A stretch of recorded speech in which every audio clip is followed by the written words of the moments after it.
10 കുഷ്ഠരോഗികൾ സൗഖ്യം പ്രാപിച്ചു. ഒരുവൻ മാത്രം കർത്താവിൻ്റെ അടുക്കൽ മടങ്ങി വന്നു.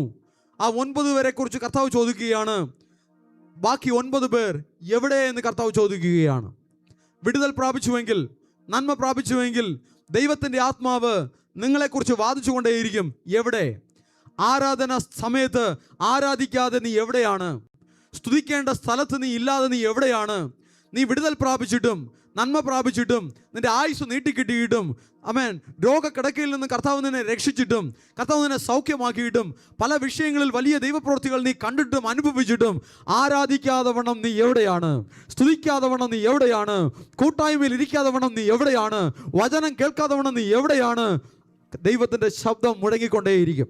ദൈവത്തിൻ്റെ നന്മകൾ പ്രാപിച്ച് വിടുതൽ പ്രാപിച്ചിട്ട് അനേക ആശീർവാദങ്ങൾ പ്രാപിച്ചിട്ട് തുടർന്ന് നന്ദിയില്ലാതെ വണ്ണം എവിടെയെങ്കിലും ഇങ്ങനെ അലഞ്ഞു തിരിഞ്ഞ് നടക്കുന്ന ഒരു രീതിയിലേക്കാണ് ജീവിതം പോകുന്നു എങ്കിൽ, അങ്ങനെയുള്ള വിശ്വാസികളെ കുറിച്ച് ഞാൻ പറയട്ടെ. ഏത് പ്രവാചകന്റെ അടുക്കൽ പോയാലും, ഏത് ആരാധനയിൽ പോയാലും, ഏത് കൂട്ടായ്മയിൽ പോയാലും നിന്റെ പ്രാർത്ഥന ദൈവം കേൾക്കുകയില്ല, നിനക്ക് വിടുതലും ഉണ്ടാകില്ല.